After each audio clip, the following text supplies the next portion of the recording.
하지 않았어요. 그런데 이미 최응을 제거하고 국왕을 교체할 정도의 파워를 갖게 된 상황에서는 더 이상 이제 브레이크를 걸 수가 없었죠.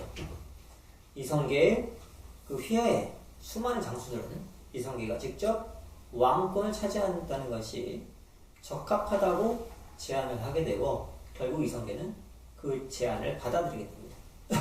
이 얘기는 굉장히 긴 얘기이기 때문에 다음에 다시 얘기로 하고 그렇게 해서 이성계라는 대표적인 크샤트리아가 조선을 세우게 되고 그 휘하에 대표적인 지식인, 대표적인 비프라였던 정도전은 조선이란 나라의 기틀을 잡게 됩니다. 이론적 배경을 제공하게 되죠. 통치의 이론적 배경을 정도전이 제공을 하게 되죠. 그런데 조선 초기를 보면 국왕의 권력은 굉장히 강했어요. 태조 이성계도 그렇고 태종 이방원도 그렇고 그 다음에 태종의 아들인 세종대왕도 역시 강력한 왕권을 누렸습니다. 그때는 아직까지 크샤트리아가 주도권을 잡고 있는 시대죠. 왕이 주도권을 잡고 있는 시대죠. 세종의 아들이었던 세조는 그 자신의 조카였던 단종을 죽이고 이제 왕이 됐지만 역시 그도 강력한 왕권을 누렸죠. 그러나 시대가 점점 흐르면서 그 국가의 주도권은 서서히 크샤트리아에서 비프라로 무사적 성향을 가진 왕에서 지식인 성향을 가진 신하들에게 넘어갑니다. 조선은 우리가 다 알듯이 그 유교적인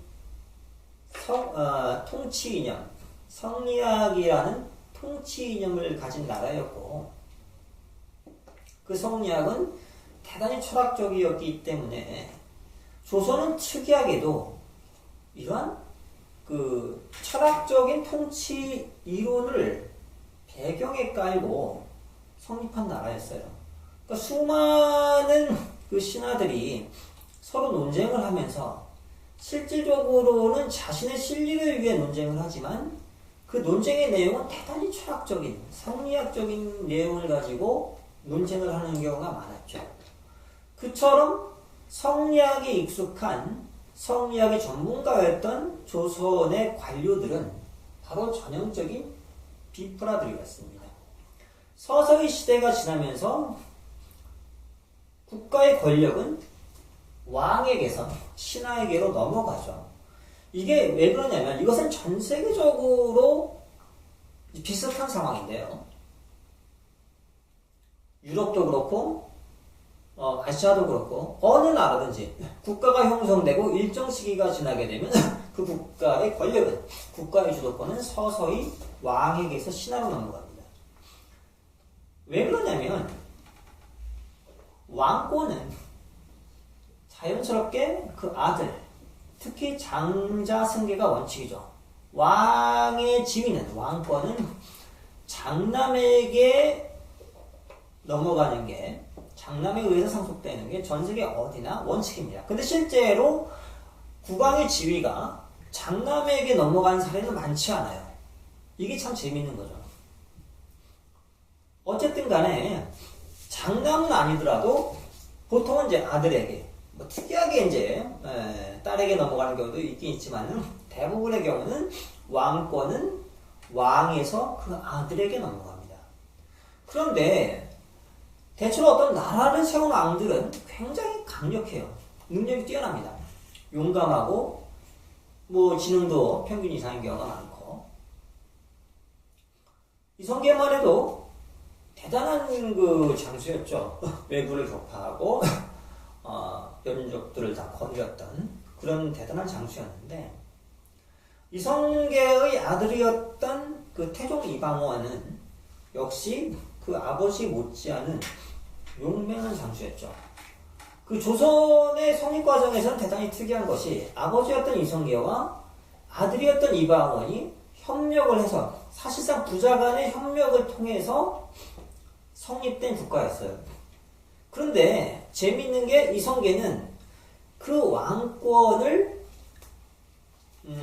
그때 이성계의 아들이 이제 9명이었죠. 그 역사에 등장하는 그러니까 어쨌든 이제 그 정실 부인에게서 얻은 아들이 9명이었고 아마도 뭐 그 정실 부인이 아니었던 다른 셈에게서 어떤 자식도 있었겠지만 어쨌든 역사에 기록된 이성계의 왕자는 9명이었어요. 그런데 특이하게 그중 막내였던 방석에게 왕권을 물려주기로 결심을 하게 됩니다. 그것은 이성계의 본처였던 그 첫 번째 왕비가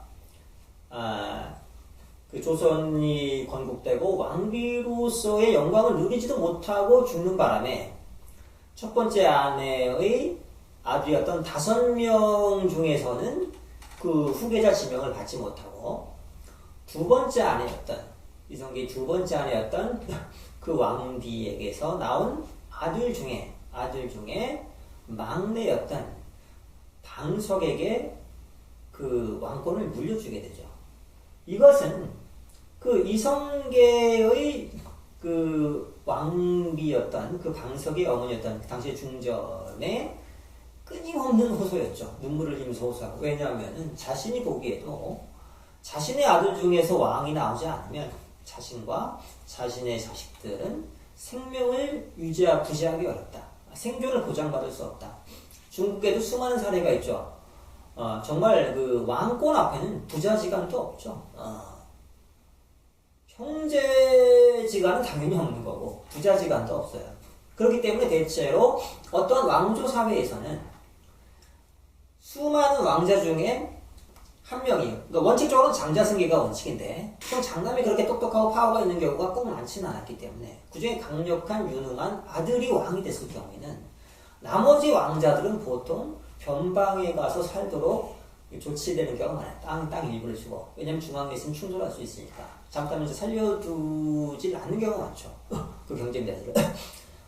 그래서 그 방석의 어머니였던 당시 중전이 보기에도 자신의 아들 중에 한 명이 이성계의 후계자로서 왕이 되지 않으면 자신의 자식들과 자신의 생명을 보장받을 수 없다고 느꼈던 거예요. 그래서 끊임없이 이성계를 설득하고 제발 나의 아들 중에 한 명을 왕으로 선택해달라. 세자로 지명해달라. 그렇게 요구하게 되죠. 그리고 그 당시의 중전은 그 정도전과 아주 친밀한 정도전과 사실상의 전략적인 제휴를 맺고 있었죠. 왜냐하면 정도전은 당시 가장 강력한 왕제였던 이방원과는 라이벌 관계였기 때문에 이방원에게 왕권이 넘어가는 것은 위험하다고 봤죠. 왜냐하면 정도전은 조선을 세우는데 가장 큰 공을 세운 비프라 중에 한 사람이면서도 조선의 통치 이념을 성리학적인 통치 이념으로 끌고 가려고 했기 때문에 왕이 절대적인 권한을 행사하기보다는 성리학이란 철학을 습득한 일종의 철학자로서의 자질을 가진 그 신하들이 왕을 보좌하면서 사실상 신하들이 주도권을 갖는 그러한 왕국을, 이상적인 왕국을 꿈꿨던 거예요. 그러니까 정도전은 신하들이 주도권을 갖는 신권 사회를 꿈꾸었던 반면에 이성계와 그 아들이었던 태종 이방원은 왕이 주도권을 갖는 강력한 왕권을 갖는 그러한 국가를 꿈꿨던 거죠. 거기서 이제 결정적인 충돌이 일어나게 되죠. 하지만 어쨌든 이성계는 그 자기 아내의 그 맨날 눈물 어린 설득과 그리고 자신이 절대적으로 신임하던 정도전의 그 통치 이념을 받아들이면서 너무 기가 셌던 자신의 아들 중에 가장 유능했지만 가장 기가 셌던 이방원을 제쳐두고 그러니까 자신의 첫 번째 아내의 자식들은 다 제쳐두고 막내 두 번째 아내였던 그 두 번째 아내의 아들 중에 가장 막내였던 방석을 세자로 지명을 하게 되고 후계자로 지명을 하게 됩니다. 더 이상 여기서 그 태종 이방원이 참을 수가 없었던 거죠. 이방원은 만일에 반대로 이방원의 입장에서도 방석이 왕이 되면 자기가 살아남을 수 있다는 보장이 없는 거예요. 그 이전에 방석은 워낙에 강력한 야심을 가진 사람이었고 자신이 왕이 되기를 강력하게 원하고 있었죠. 그래서 일어난 것이 그러니까 제1차 형제의 난이었죠.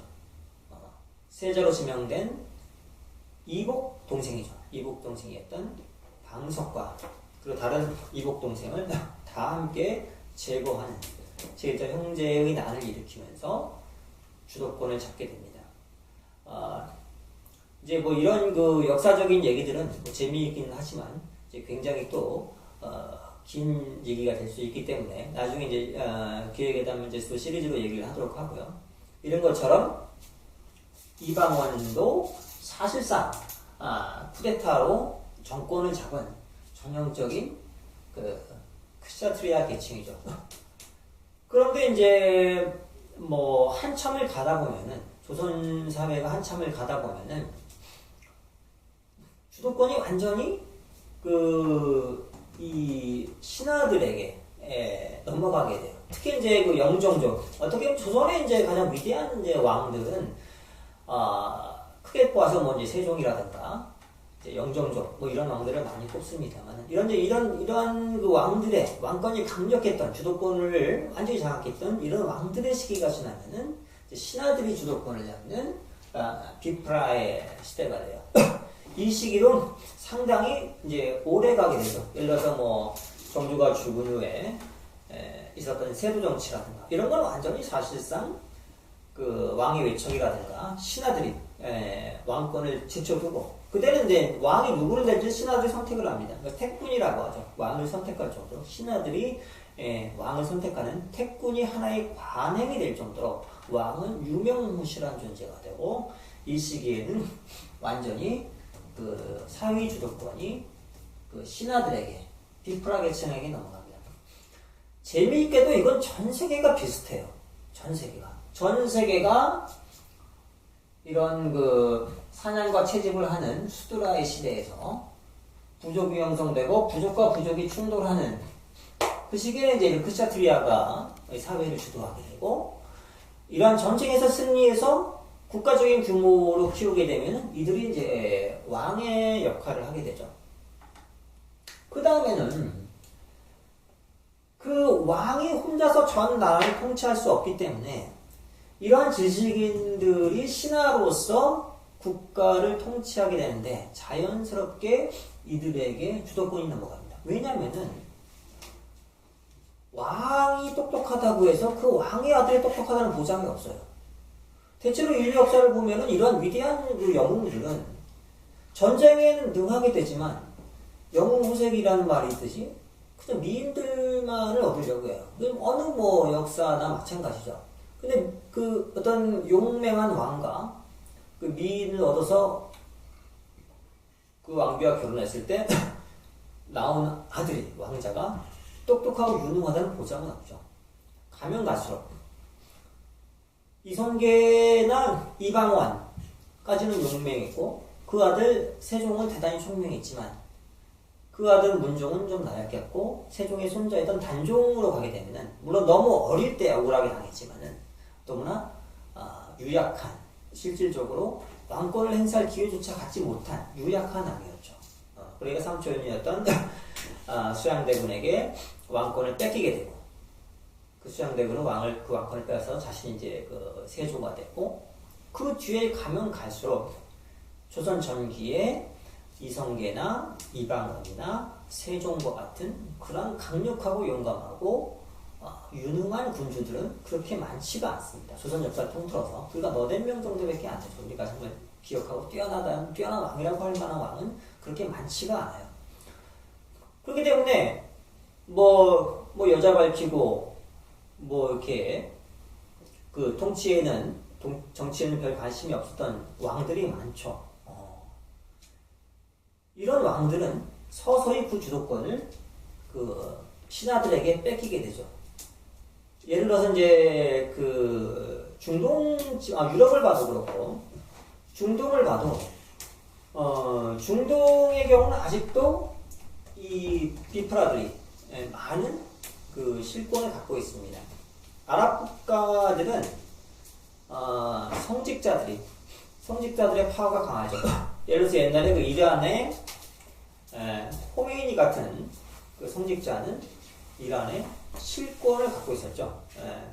이란의 그 국왕들이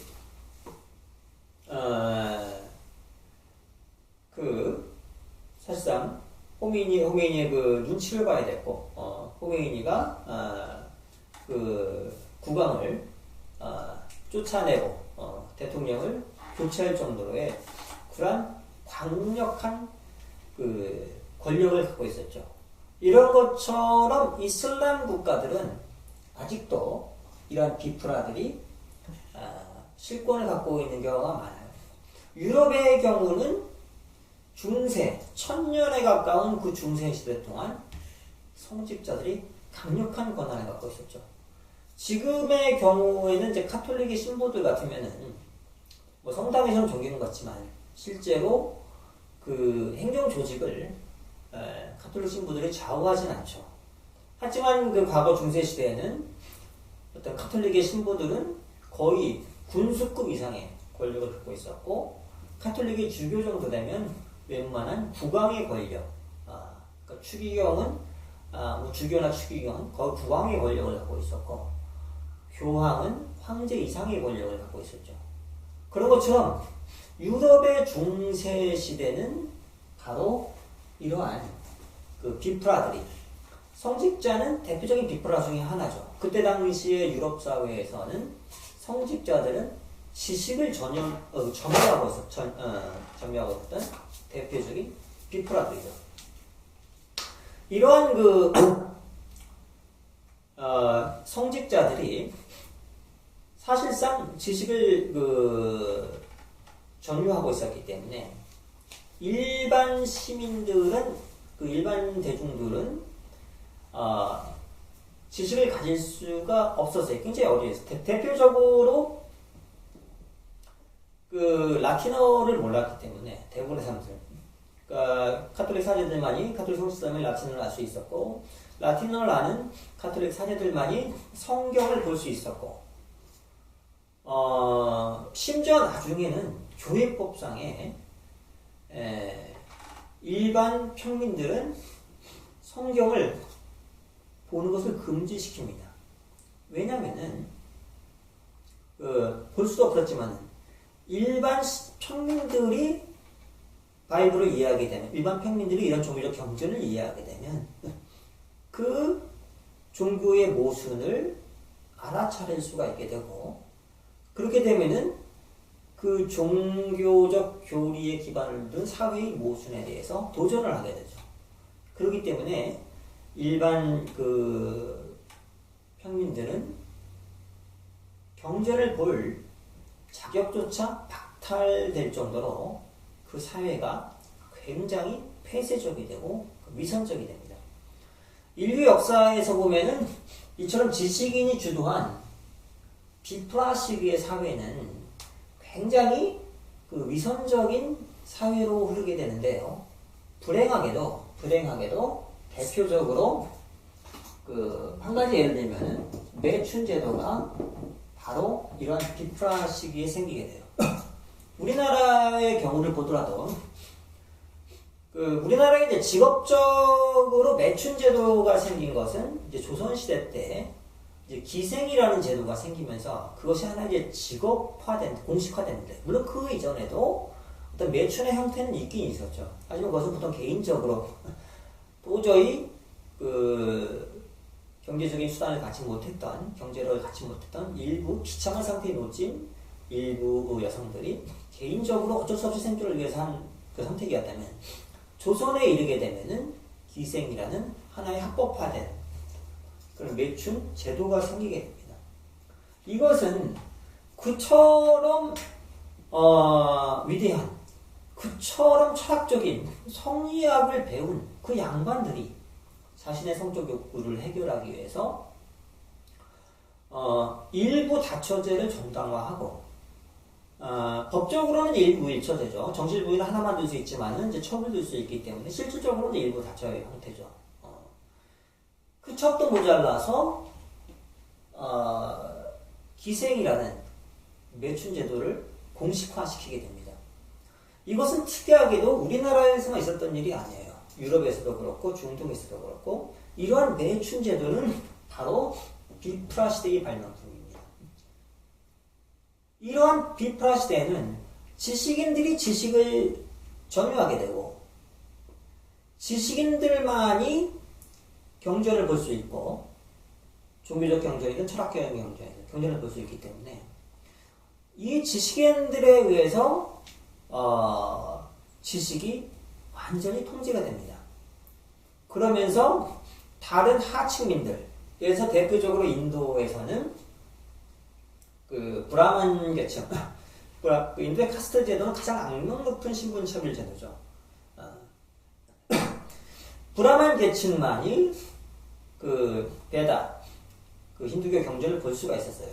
만일에 브라만이 아닌 다른 계층이, 특히 가장 하층민인 수드라 계층이거나 불가촉청민, 수드라보다 더 하층민인 불가촉청민이 베다를 보게 되면은 귀에다가 뜨거운 펄펄 끓는 납을 퍼붓도록 하는 법이 있었어요.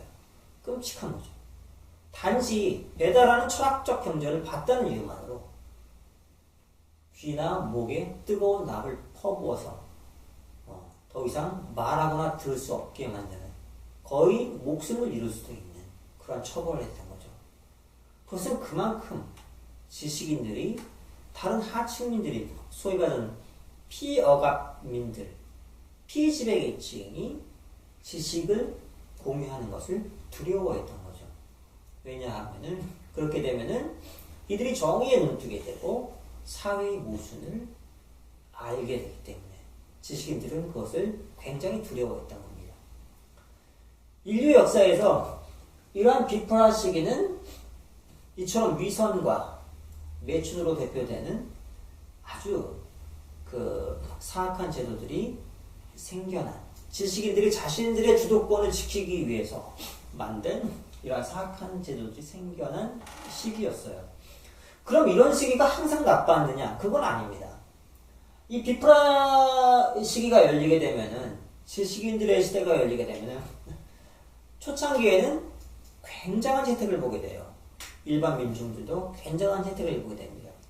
대표적으로 조선시대를 보게 되면은 정도전이 그 이성계를 왕으로 세우고 실제적으로 이제 실권을 잡게 되면서 그 토지 분배를 하면서도, 고려시대 때는 귀족들이 모든 토지를 점유하고 있었죠. 귀족들 대부분 토지를 점유하고 있었고, 이성계는 고려 정부를 무너뜨리고, 고려는 이제 왕씨, 그 왕건이라든가 이제 왕씨들이 그 왕권을 갖고 있던 그 왕씨들의 그 사회였죠.